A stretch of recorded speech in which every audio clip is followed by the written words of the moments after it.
Good morning students. Class 12 आज हम लोग पढ़ने वाले हैं संधारित्रों का संयोजन। इसके पहले वीडियो में हम लोगों ने समांतर प्लेट संधारित्र की धारिता पढ़ा। संधारित्र कहते किसे हैं, उसका सिद्धांत क्या है, ये सब बातों का हम लोग अध्ययन करते हैं। और आज हम संधारित्रों को संयोजित करेंगे, यानी कि दो या दो से अधिक संधारित्र को कैसे जोड़ते हैं इसके बारे में पढ़ेंगे। तो आज के हमारे टॉपिक है संधारित्रों का संयोजन। संधारित्रों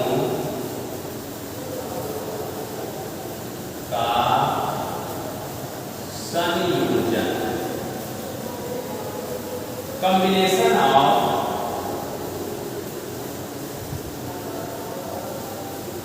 कैपेसिटर्स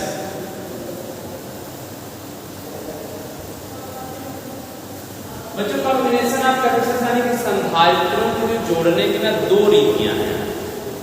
वैसे तो होती तीन है, लेकिन जो रूप होते हैं उसके दो ही होते हैं, एक श्रेणी क्रम में और दूसरा समांतर। तो पहला जिसका तरीका उसे हम कहते हैं श्रेणी क्रम में, श्रेणी क्रम में, और जो दूसरा तरीका उसे कहते हैं समांतर क्रम में। संधारित्रों को जोड़ने की ये दो रीतियां हैं। अब इसमें से हम बारी बारी से दोनों के बारे में जानेंगे। तो सबसे पहला हम जानेंगे कि श्रेणी क्रम में क्या है इसका संयोजन। श्रेणी क्रम इन सीरीज कहने का मतलब है कि अगर किसी संधारित्र को सिरे से सिरा मिलाकर जोड़ते हैं, तो सिरे से सिरा मिलाकर जोड़ने का क्या मतलब है? क्योंकि हम जानते हैं संधारित्र में दो प्लेटें होती हैं, एक प्लेट पर धन आवेश और दूसरी प्लेट पर ऋण आवेश। तो इसका मतलब उसमें दो सिरे बनेंगे, एक सिरा आपका धन प्लेट वाला, दूसरा सिरा माइनस प्लेट। तो सिरे से सिरा मिला के जोड़ने का मतलब है कि पहला संधारित्र में दो सिरे हैं, पहला सिरा दूसरा सिरा। तो दूसरे वाले संधारित्र, पहले संधारित्र जो दूसरा सिरा है वह दूसरे संधारित्र पहले से जोड़ देंगे। तो संधारित्र का सिंबल आपका ऐसे हो सकता है, ये एक संधारित्र हो गया जिसकी धारिता क्या है C1। ये इसकी पहली प्लेट हो गई, ये वाली दूसरी हो गई, ये वाली पहली प्लेट और दूसरी। अब ये क्या होगा कि ये दूसरे संधारित्र से जुड़ा हुआ है जिसकी ये पहली प्लेट है और ये वाली दूसरी प्लेट। इसकी धारिता कितनी है C। तीसरा संधारित्र इसमें जुड़ा हुआ है, ये इसका पहला प्लेट हो गया और इसकी धारिता C हो गई, और ये हो गया इसका तीसरा प्लेट। ये तीन संधारित्रों का संयोजन दिखाया गया। अगर इसमें और भी संधारित्र हैं तो सबको हम इसी रूप में जोड़ते चले जाएंगे। इसमें से हम क्या करते हैं, पहले संधारित्र पहला प्लेट है, इसको क्या करते हैं, किसी विद्युत स्रोत से जोड़ते। इसको विद्युत स्रोत से जोड़ा जाएगा और इसको धन आवेश दिया जाएगा। धन आवेश दिया जाएगा ना, ये यहाँ पर Q ग्राम का आवेश इस पर पहुंचेगा। तो अगर Q ग्राम का आवेश पहली प्लेट पर है तो दूसरी पर Q कितना आवेश का पहुंचेगा, माइनस में पहुंचेगा। इसी तरह से अगर इस पर माइनस है तो इस वाले प्लेट पर क्या आ जाएगा, प्लस प्रेरण प्रभाव के कारण, और इस पर क्या आ जाएगा, माइनस। फिर इस पर प्लस Q और इस पर क्या आ जाएगा, माइनस। तो इस तरह से यदि हम देखेंगे तो सभी संधारित्रों की पहली प्लेट पर धन आवेश और सभी दूसरी प्लेट पर क्या है, ऋण आवेश। और इसको क्या कर दिया जाएगा, यहाँ से इसको भूमि से संपर्कित कर दिया गया है ताकि इसकी धारिता क्या जाए,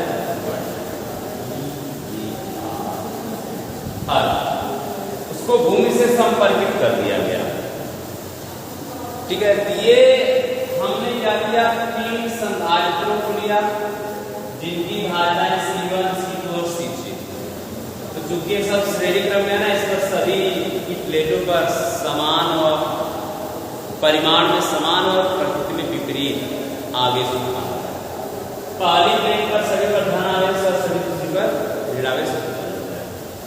तो चूंकि सब अलग अलग बिंदुओं पर जुड़े हैं, ये पॉइंट के मान लीजिए और यहाँ पॉइंट बी मान लीजिए, तो पहली वाली जो संधारित्र है उसकी प्लेट का विभवांतर V1, दूसरी वाली प्लेट का विभवांतर V2, तीसरी वाली प्लेट का विभवांतर कितना है V3, सभी के प्लेटों का बीच का विभवांतर कितना होगा, यानी कि यहाँ से शुरू कर लेते हैं, यहाँ तक का विभवांतर और यहाँ से यहाँ तक का विभवांतर और यहाँ से कभी और जो कुल विभवांतर है A और B के बीच का वो हो जाएगा फैक्टर V, यहाँ से यहाँ टोटल। तो इस सूत्र में जो सबको दिया गया आवेश सेम है, भारिता हमें याद करनी है, विभवांतर सबका क्या है अलग अलग, इसी विभवांतर का मान निकालना।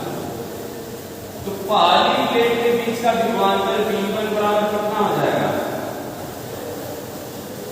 सूत्र क्या होता है, सूत्र आपका होता है कि सूत्र होता है कि Q बराबर CV, यहाँ से V1 बराबर मिलेगा कि Q बटे कितना C। यह पहली प्लेट का विभव है। दूसरी प्लेट का विभव कितना हो जाएगा, V2 बराबर Q बटे C। तीसरी प्लेट का कितना हो जाएगा, V3 बराबर Q बटे C। तो A और B के बीच का कुल विभवांतर, तो A व B के बीच का कुल विभवांतर, A व B के बीच का कुल विभवांतर आपका हो जाएगा कि B बराबर V1 plus V2 plus V3, यानी कि Q बटे C1 प्लस Q बटे C2 प्लस Q बटे C3। सब में से Q कॉमन हो गया, ब्रैकेट में 1 by C1 plus 1 by C2 plus 1 by C3, इसको मानेंगे समीकरण। अगर मान लीजिए कि ये तीन संधारित्र श्रेणी क्रम में जुड़े जिनकी धारिताएं C1 और C2 है, उन तीनों को यदि हटा दिया जाए और वहां पर एक ऐसा संधारित्र लगाया जाए C धारिता का कि उसको Q प्रांत आवेश देने पर उसके विभव में उसके प्लेटों के बीच में कितना हो V, उसे हम तुल्य धारिता कहते हैं। तो यदि हम कहते हैं यदि तुल्य धारिता Q C हो तो यहां से मिलेगा आपको V बराबर Q बटे C, समीकरण नंबर 2। दोनों समीकरणों का लेफ्ट हैंड साइड क्या है, बराबर है, राइट बराबर। तो यहां से मिलेगा आपको समीकरण 1 व 2 से, समीकरण 1 व 2 से लेफ्ट हैंड साइड बराबर राइट बराबर करेंगे, ये मिलेगा आपको Q by C Q bracket में 1 बटे C1 प्लस 1 बटे C2 प्लस 1 बटे C3। एक Q से Q कैंसिल, हम मिलेगा C equal to 1 by C1 plus 1 by C2 plus 1 by C3। यह अगर श्रेणी क्रम में तीन संधारित्र जुड़े हैं, अगर इससे ज्यादा जुड़ेंगे तो भी हम ऐसे जोड़ते चले जाएंगे, तो उसके लिए तुल्य धारिता का सूत्र है, मतलब तीन की जगह पर अगर हम एक संधारित्र लगा देंगे C, तो इन तीनों के व्युत्क्रमों के योग के क्या होगा, बराबर। तो ये तो हमारा पहला हो गया संधारित्रों के संयोजन में कि श्रेणी क्रम का संयोजन क्या होता है। अब हम लोग जानेंगे कि श्रेणी क्रम के संयोजन के बाद समांतर क्रम का संयोजन क्या होता है, जिसे हम पार्श्व क्रम का संयोजन भी। श्रेणी क्रम हो गया पार्श्व क्रम, तो दूसरा हमारा है समांतर क्रम में या पार्श्व क्रम में इसका संयोजन कैसे।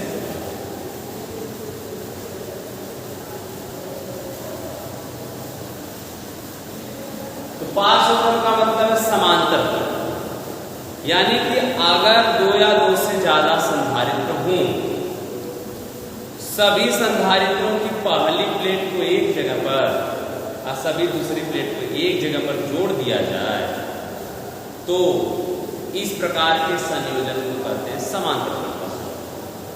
तो कैसे जोड़ा जाएगा? मान लीजिए कि एक संधारित्र ये हो गया आपका, इसकी धारिता है C, दूसरा संधारित्र ये हो गया आपका, इसकी धारिता है C, और तीसरा संधारित्र ये हो गया, इसकी धारिता है C। 3 संधारित्र हो गए। ये सबकी पहली प्लेटें हैं जिनको एक जगह में जोड़ दिया गया। ये सबकी दूसरी प्लेटें हैं जिनको एक जगह पर जोड़ दिया गया। यानी सभी संधारित्रों को पहली प्लेट में एक जगह पर और सभी दूसरी प्लेट में एक जगह पर जोड़ दिया। अब इस पहली प्लेट को क्या किया जाएगा कि हम विद्युत स्रोत से क्या करेंगे? विद्युत आवेश देंगे, और दूसरी प्लेट को क्या करेंगे? हम पृथ्वी से संपर्क करेंगे। हमने इसको भूमि से क्या कर दिया? संपर्क। तो जब ये इसको आवेश जाएगा तो पहले के लिए आवेश जाएगा कि Q1 है और यहाँ पर हो जाएगा -Q2, दूसरी पर जो आवेश जाएगा वो हो जाएगा +Q2 और इस पर जाएगा +Q2 -Q2, इस पर जाएगा +Q3 और इस पर जाएगा -Q3। यानी सभी संधारित्र की पहली प्लेट पर Q1 धनात्मक आवेश लेंगे। पहले पे Q1 है, दूसरी पे +Q2, तीसरी पे +Q2, और सभी दूसरी प्लेट पर क्रमशः क्या है? पहले पे Q1 है, दूसरी पे -Q2 है, दूसरी पे -Q3। तो चूंकि ये दोनों ये दोनों दो बिंदुओं के बीच जुड़ रहे हैं, इसलिए इनका कुल विभवांतर होगा और सभी के लिए क्या होगा? सभी संधारित्र दो बिंदुओं के बीच जुड़ रहे हैं, इसलिए सभी का जो विभवांतर होगा वो आपस में बराबर, तीनों संधारित्र के विभवांतर बराबर। तो जब तीनों संधारित्र के विभवांतर बराबर हो गए हैं तो लेकिन सभी पर आवेश के मान क्या थे? अलग अलग। तो जब आवेश के मान अलग अलग थे तो हम क्या करेंगे? सबके लिए आवेश का मान ज्ञात करेंगे। सबके लिए क्या करेंगे? आवेश का मान ज्ञात करेंगे। तो पहला तो श्रेणी क्रम हो गया है। अब दूसरा हम लोग का है, ये चल रहा है समांतर क्रम। समांतर क्रम इन पैरेलल, इसको कहते हैं इन पैरेलल। तो पहले वाले में श्रेणी क्रम में क्या था कि सब पर आवेश समान था, सबके विभव अलग अलग। अब की बात क्या है? सब पर आवेश भिन्न भिन्न और विभव क्या निकालेंगे? तो आवेश याद करेंगे। तो पहली प्लेट पर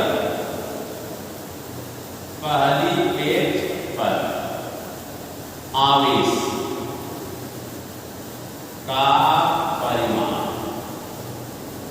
पहली प्लेट पर आवेश का परिमाण कितना हो जाएगा? Q1 बराबर C1V। दूसरी पर कितना हो जाएगा? वो हो जाएगा Q2 बराबर C2V। तीसरी प्लेट पर कितना हो जाएगा? तीसरी प्लेट पर तो हो जाएगा Q3 बराबर C0। तो विद्युत स्रोत द्वारा इन तीनों संधारित्रों को दिया गया कुल आवेश, तो विद्युत स्रोत द्वारा तीनों संधारित्रों को दिया गया कुल आवेश कितना दिया जाएगा? वो हो जाएगा Q बराबर Q1 plus Q2 plus Q3। हम तीनों संधारित्रों को जो कुल आवेश देंगे ना, सबको आपस में जोड़ देंगे। तो जब जोड़ लेंगे तो Q1 का मान मिलेगा C1V, C2V और C3। या यहां से मिलेगा आपको Q बराबर V कॉमन हो गया तो C1 plus C2 plus C3। समीकरण 1। बच्चों इसके बाद में हमें तुल्य संधारित्र निकालना। तुल्य संधारित्र का मतलब है कि जितने संधारित्र जुड़े हैं अगर सबको हटा कर वहां पर एक लौता एक संधारित्र लगा दिया जाए, उसको भी Q कूलम आवेश देंगे तो उसके सिरों का विभवांतर यदि V हो, उस एकलौते संधारित्र की जो धारिता होती है उसको हम कहते हैं तुल्य धारिता। तो इसका मतलब हम कह सकते हैं कि यदि तुल्य धारिता कितनी C हो तो कुल आवेश Q बराबर जाएगा CV। कुल आवेश की जो मात्रा होगी वह Q बराबर CV क्या हो जाएगा बराबर। तो कुल जो मात्रा है वो CV हो गया। तो समीकरण 1 व 2 से समीकरण 1 व 2 से क्या मिलेगा कि दोनों की लेफ्ट हैंड साइड बराबर राइट हैंड साइड बराबर। तो यहाँ CV बराबर V C1 plus C2 plus C3। V से V कैंसिल, C बराबर C1 plus C2 plus C3।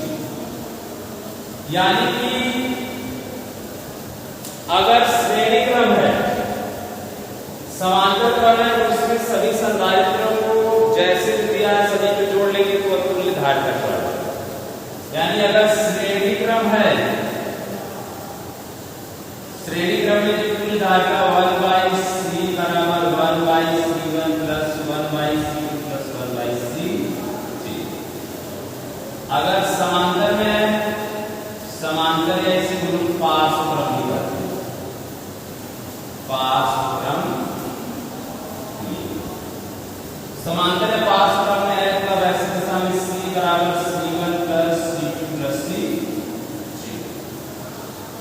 यानी कि जब हमें किसी संधारित्र की धारिता को घटाना होगा, जब हमें किसी संधारित्र की धारिता को कम करना होगा तो उसे हम क्या करते हैं श्रेणी क्रम में जोड़ते हैं।